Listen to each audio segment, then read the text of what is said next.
महाभारत का युद्ध समाप्त हो चुका था। इस युद्ध में बड़े बड़े योद्धा वीरगति को प्राप्त हो गए।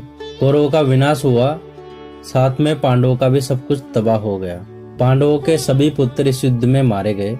महारानी द्रौपदी का जीवन शून्य हो चुका था। मानव खुशी उनसे बहुत दूर चली गई। उनके मन को विचारों ने घेरा हुआ था।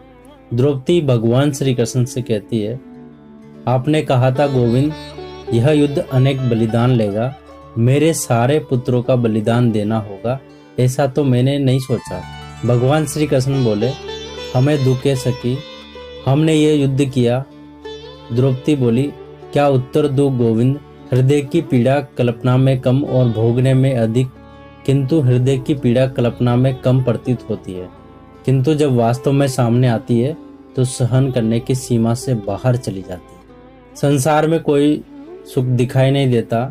जीवनी जैसे साथ छोड़ देता है कि मेरी संतान की मृत्यु के बाद मेरा एक एक काम कट जाएगा। हे गोविंद, क्यों किया हमने यह युद्ध, क्या लाभ हुआ हमें? आपने अपने चमत्कार से मनुष्य के व्यवहार में परिवर्तन क्यों नहीं किया?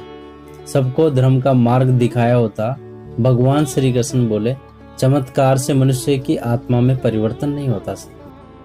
आत्मा परमात्मा का अंश है और उसकी स्वतंत्रता की कोई मर्यादा नहीं है। धर्म के मार्ग पर चलना है या अधर्म के मार्ग पर, यह आत्मा निश्चित करती है और उसके निश्चय को चमत्कार नहीं बदल सकता।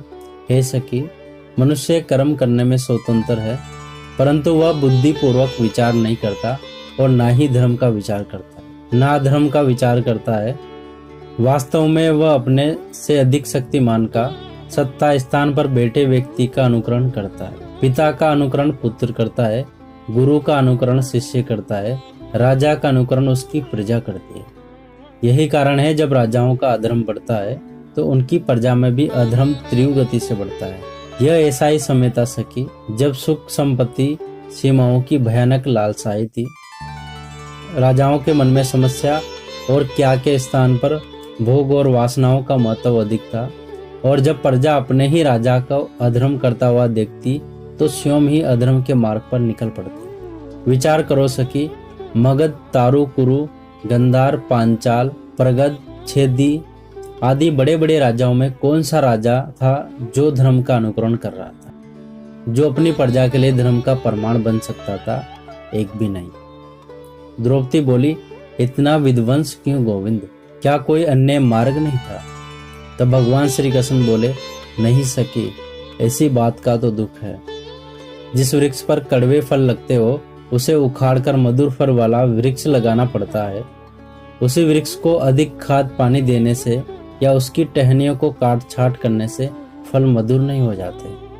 आर्यवर्त का जो संबंध भूतकाल से था उसे पूर्णतः काटकर नए भविष्य का निर्माण करना आवश्यक था। भविष्य को शुद्ध करने हेतु इस अशुद्ध वर्तमान को तोड़ना अनिवार्य था। आज रक्त से नहाकर यह संसार शुद्ध हो चुका है। आर्यवर्त की प्रजा जिन अधर्मी राजाओं का अनुकरण करती थी उन सभी राजाओं का नाश हो गया। तभी द्रौपदी बोली, किंतु हमारा विध्वंस क्यों नहीं हुआ गोविंद, हम भी तो भूतकाल की धरोहर लेकर जी रहे हैं। भगवान श्री कृष्ण बोले, तुम अग्नि से उत्पन्न हुई हो द्रौपदी, तेरे 5 पति मंत्र प्रसाद है, तुम में से कोई भी पुरातन धरोहर लेके नहीं जन्मा।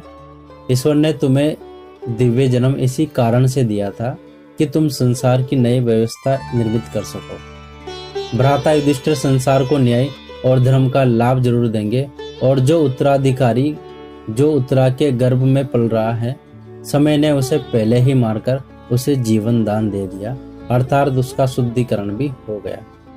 भगवान श्री कृष्ण आगे कहते हैं, हे सखी, यह बलिदान आपका नहीं था, समग्र आर्यवर्त का बलिदान था। इसलिए दुखों को छोड़ो और समग्र प्रजा के कल्याण का विचार करो और एक नई शुरुआत करो और भविष्य के सूर्य की पहली किरण को उगते हुए देखो। दोस्तों, ये छोटा सा प्रसंग हमें सिखाता है कि इंसान जो पाप करता है, जो अधर्म करता है, उसके कर्मों के परिणाम को तो ईश्वर भी नहीं बदल सकता, वह तो उसे मिलकर ही रहेगा। और जो ईश्वर के मार्ग पर चलता है तो उसे ईश्वर किसी भी परिस्थिति से निकाल लेता है। दोस्तों, आशा करता हूँ कि आप भी ईश्वर के बने हुए मार्ग पर चलोगे तो बहुत आगे तक सफर करोगे। दोस्तों, वीडियो को पूरा देखने के लिए, आपके बेशुमार प्यार के लिए आपका बहुत बहुत धन्यवाद। अगर आपने अभी तक हमारे चैनल को सब्सक्राइब नहीं किया है तो हमारे चैनल को सब्सक्राइब जरूर करें और बेल आइकन को दबाना ना भूलें, ताकि आने वाली हर वीडियो का नोटिफिकेशन आपको सबसे पहले मिल सके। तो मिलते हैं ऐसी एक और जानकारी वाली वीडियो में। तब तक सब अपना ख्याल रखिएगा। Thank you so much.